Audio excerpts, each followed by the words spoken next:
Hello. Today I'm going to do a video for the newcomers on breeding. I didn't really want to get into this soon. I wanted to keep with the Red Devil dogs, maybe talk about some of the Turtle Buster, Tramp Turtle Buster, let you know the history of some of those dogs or some of my experiences with them. But I thought it was really important to talk about breeding right now. Before I do want to make a correction. My last video on Champion Gambler, I said that I got a male out of Mike's last straight blood Red Devil breeding, and I misspoke. That I said it was the last public breeding. It was not for the public. None of those dogs was sold. I got a male. I think it's off of Norrods Jake, and don't quote me on this, Norrods Hattie, I think. A guy in Illinois got a dog, and I believe Mike kept all the males. But I just wanted to clarify that I don't edit these videos, so you will get some when you're speaking off the cuff. Sometimes you can get something wrong. I can remember years ago, Mike was talking about the Jake dog. And he was saying, man, he's a throwback, and he's just like his grandfather, Red Devil. And I got to thinking, what the hell is he talking about? And not Ross's Red Devil, the 8-time winner, the old dog. I'm talking about Iron Line's Red Devil. His call name was Sammy. I'm thinking, what? Red Devil's his dad. What is he? Tony's his grandpa, and he was like, Jake's a throwback to his grandpa Red Devil. And I was like, I didn't want to correct him, just a respect thing. And I was like, wow, I wonder what he's talking about, because his grandfather's Tony. He meant Jake's a throwback to Tony. And it probably wasn't 10 years later. I remember talking to my daughter and saying something about the dogs we had when she was little. And she's like, Dad, that's not how that dog was bred. It was this way. And I said, oh, I did the same thing. I was wondering what Mike was doing, because when you get older, that's one thing. Two, when you have a lot of dogs, and I never had a tremendous amount like Mike did. I mean, if, one time at his yard, I don't know, he probably had 25 or 30. I never had that many at one time, but I still had a lot of dogs passed through my hands. A lot of dogs I had. I think my first bulldog, I was 10. I really can't remember. 10, 11, 12, who knows? 9, 10, 11, 12. I can't remember. So you do misspeak a little, and if I do, I try to listen to the video and see if I can catch anything.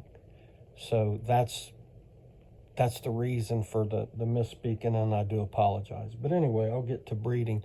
I just think it's important for newcomers, because I so don't want this breed to get lost. And it's had such a bad rap for years when it doesn't deserve it. Not for the biting anyway and all that. I'm not saying a bulldog's never attacked nobody, because it has. All the years that I've dealt with the dogs, I have never had a people mean dog. Now, I did have to put down a few pups that were mean, people mean. The only reason why I don't include them, I tried a brother-sister breeding. I knew that could go good, or that could go really bad, and more chances of it going bad.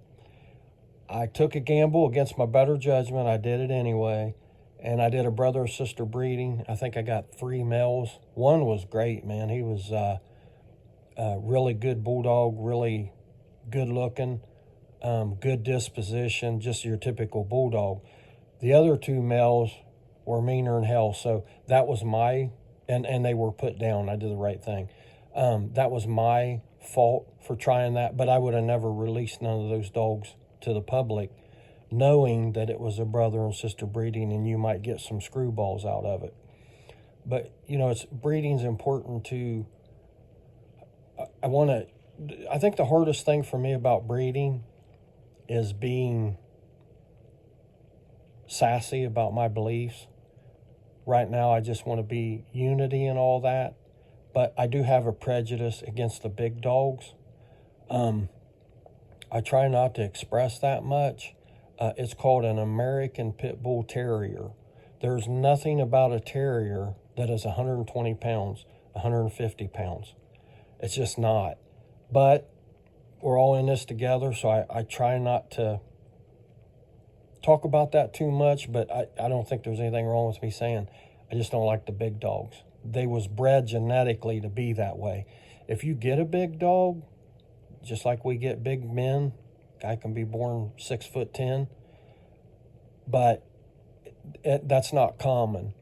I have never had a big dog come out of the dogs I bred. I did get a big dog off of Mike on the Iron Line blood, or I'm sorry, the Red Devil blood, off a Champion Gambler that was actually 58 to 60 pounds.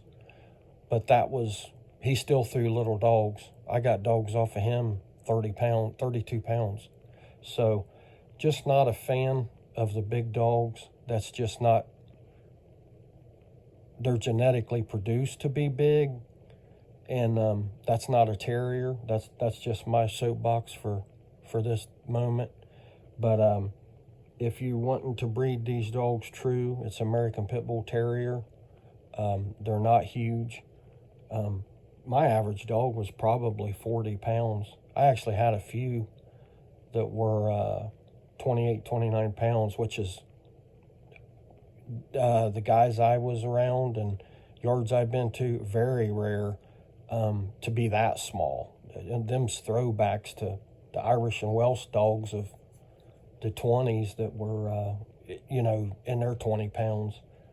25, 29 pounds, so very, very small dogs. But anyway, obviously breeding isn't just a male to the female, because not only do you want good dogs and good conformation and a level-headed dog in that typical bulldog fashion where they just love everybody, they love people.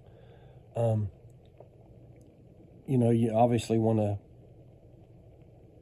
look at your dog and see, analyze every individual dog. You want to look at their pedigree. I personally like family breeding. Line breeding doesn't make a difference how you want to do it, as long as you get consistency. To me, the key word is consistency. I know a lot of old timers, which I have the utmost respect for, and they have forgotten more than I know. But they always said you want to keep improving the breed. Once you get a dog like the conformation of a Champion Gambler, or in the old days you get a dog like a Grand Champion Art or a Champion Jeep, I don't think you can improve much on that. You got the cream of the crop. I think you can be consistent. I don't think you can. How can you keep getting better than Grand Champion Art or Champion Jeep? How can you get better conformation than Champion Gambler? You can't. That's the cream of the crop. So just in my opinion, it's consistency. If you have that attitude, and I don't mean that derogatory, if you have the good attitude, I want to keep getting them better and better, more power to you. Because if you got that kind of drive, you're on the right path. That you're like, hey, I'm going to try to get better and better and better and better with every breeding, even though I have good dogs, then absolutely more power to you. I just tried to get a feel for the dogs I was going to breed. Obviously, I liked family breeding, so I usually bred family breeding. I did do some outcrosses. The outcross was, for example, I had a best breed bitch I ever had. His name was B-Red. Loves B-Red. I didn't breed her. I think I only got to breed her 3 times, but she's a little scatterbred. I really didn't care for that, but it didn't matter because she produced. But she was a tramp turtle buster. But if you really got into it, she had some Red Devil in there too, which Turtle Buster has Ross's Red Devil in there one time. But still, if you really dug, the dog that I bred her to the 2 times was Gaines Motorhead. He was a pure Turtle Buster dog by Kenny Gaines. But if you dug into both of their pedigrees, which obviously I did, they wasn't 3rd cousins, 4th cousins, 5th cousins. So technically, it was an outcross, but it was Tramp Turtle Buster bred to a Turtle Buster male. And if you're breeding after you have bred, and I don't know, the blood will tell you, if you're our family breeding and you're breeding your 3rd, 4th, 5th generation, I always thought, when do I make an outcross? When does that time come? You don't have to worry about it because it's not your decision. It's the blood's decision. You will know when to make an outcross when the health or performance is affected by your dogs. So you get a litter of pups, 2 litter of pups, and, they're unhealthy. There's no more performance in the dog. It's time for an outcross.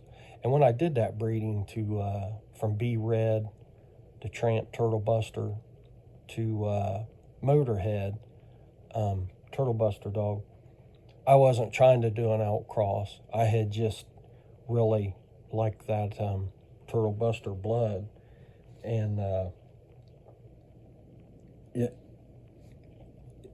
it was just, I knew I had a good brood bitch.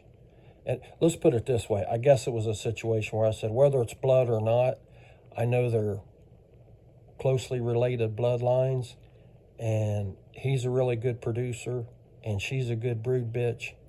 So I'm going to make this breeding, and I'm glad I did because I got some really good dogs. And that's the thing, too, that I want to talk about, too, is breeding. If you can have some friends in this, real friends, that's where you'll really succeed, too. Because the reason why I went from the Red Devil blood to the Turtle Buster blood, it wasn't that Red Devil isn't any good. That wasn't why I did it. Mike had very good dogs. Mike was a very good breeder. The Red Devil dogs, I think they were second to none. It's just that, Mike would tell me sometimes, he would, if you don't know what a farm out is, somebody gives you a dog, and it's for free, and you take care of the dog, you feed it, you take care of the vet bills, but the person that gave it to you, they can breed to that dog for free. You don't get any pups, you don't get pick of the litter. So I was a farm out. I got free dogs from Mike, and sometimes he would give me one and he'd say, well, this one's going to be this way and do this and act like this, do this. And I'm thinking to myself, man, I know you're a good breeder, but dude, you don't know how them genes are jumbled like crazy. And every time he told me that, which was only twice, but still, that dog turned out the exact way he said it was going to be. I was like, unbelievable, man. This guy's just, he's got it. And but when you deal with a small yard, I think the most I ever had was maybe 12 dogs on the yard. When you deal with a small number of dogs, obviously, what's the odds of getting a bunch of good ones as opposed to you have a big yard? Same way with litters. I always believe in, and this is my advice to you as a newcomer, when you're going to keep dogs for yourself, keep the whole litter. When I first started talking to Mike, Iron Line Kennels, and I talked to a Colby in Texas in, oh my gosh, I don't know, 1990 probably. I can't remember which one. I knew it wasn't Lewis, but I can't remember his name, but it was a Colby, and it was from Texas. And he told me on the phone, and Mike told me years ago, on average, these guys bred dogs for years. On average, you're going to get about 2 good ones a litter. And I think they're right. I agree. Obviously, you can get a litter of all good ones. You can get a litter where they're just the shits. I know Mike bred his Susie Q dog off of Samson and B to Champion Tonka, very famous stud dog. He said the whole litter was curs. So there's no guarantees, obviously, but dealing with the small amount of dogs I had and not being able to keep a whole litter, just financially, because that's another thing, just keep what you can take care of. I always took good care of my dogs. I remember Howard Heinzel, I think it was, I read a quote where he said, you won't make money off breeding dogs, and the only profits are scooped up twice a day. And I tried to, obviously sometimes you're really busy with life and stuff, but I tried on a daily basis to scoop up feces twice a day.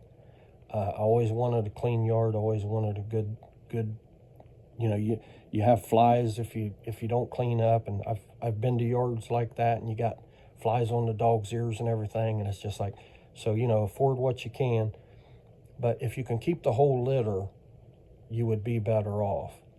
And the reason why I switched from the Red Devil dogs to the Turtle Buster dogs, I had friends in the Turtle Buster dogs, and good friends, and what I mean by that is no money exchanged.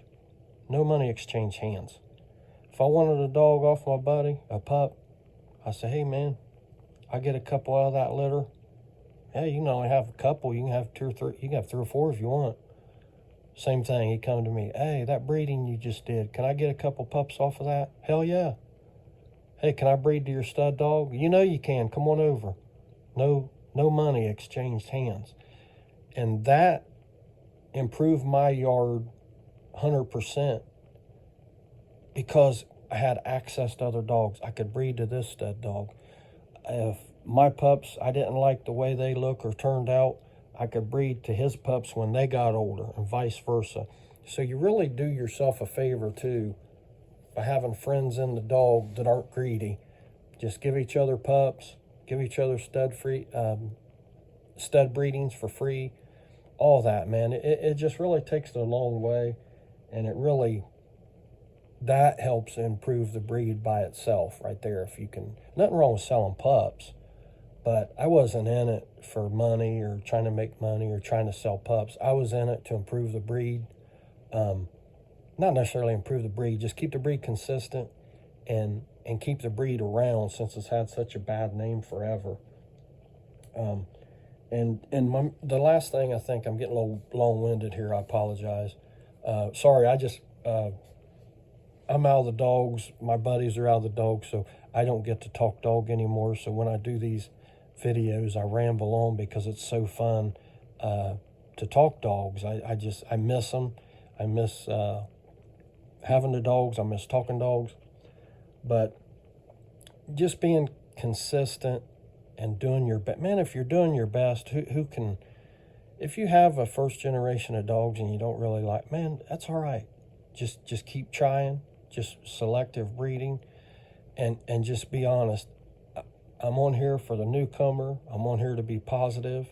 So I don't want to go too deep into this, but I can remember, and this is obviously people who sell dogs, in the last, however long I've been loving this breed, 45 years or whatever, however long it's been, I don't know.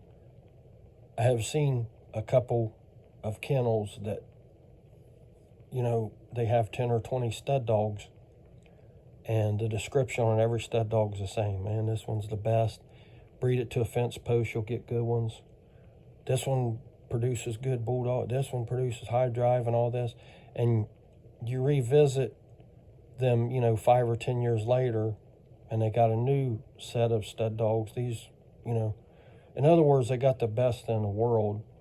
And I'm not saying they don't have good stud dogs, because I guarantee they do. but it sounds like a used car salesman to me. And I don't care who you are not going to have 20 of the best stud dogs in the country. You might have good, consistent stud dogs, but to say, I've got 20 of the best in the world, these 20 are the best, and in another 5 or 10 years, these are 20 of the best, and another 5 or 10 years, these are 20 of the best, that's just hard for me to buy. So just be consistent, keep up, what you're doing, always be honest. I never studded a dog out but to a friend, but when I did, if it was a friend's friend and maybe, you didn't know him real well, say, hey, this is what it is. He ain't the best in the world, but he's a good, solid dog. Just be honest about it, man. That's all I would have wished, because when I started out in the dogs, it was hard to, who do I trust? Everybody says they got the best dogs. Have no doubt that looking back now, most of them, not all of them, a lot of them was full of shit. Or not a lot of them, some of them was full of shit, but most of them, they did have good dogs. I think they had solid dogs. I don't think they all had the best in the world, the best in the country at the time. I think they had some of the best. I don't think they had the best. I just don't think anybody's got the monopoly on dogs. And obviously, there is breeders that are better than others, no doubt about that. There's a lot of people that's mechanics. I've took my car to get worked on by guys that I kept going back because I thought they was the best I ever seen. And then there was other guys I went to, and I don't think they was very good mechanics. Just because you're a mechanic don't mean you're a good one. Just because you're a dog breeder don't mean you're a good one. I don't think I was a great dog breeder. I thought I was I thought I was an average dog breeder, and I thought I was honest and fair and consistent, and that's all I wanted was consistency. So that's my advice for any newcomers.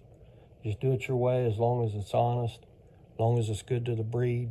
Please don't ever breed people mean dogs, because they're probably going to throw that. Not necessarily. I've seen dogs that were people mean throw some dogs that weren't, but it's just not a good idea to put them genes back in there. I do not have a lot of I don't have any experience on breeding people mean dogs, because I've never bred one. I've just knew of some people mean dogs that have gotten bred. So you on that, you have to get your information somewhere else, not from me, because I don't have a lot of experience with it. It's just any experience with it. I just did not absolutely ever want or did breed a people mean dog, because I never had one. So that's the video today for newcomers, and then I'll get back to the dogs that you might have on your pedigree, give you little tidbits about them, and everybody have a good day. Thank you.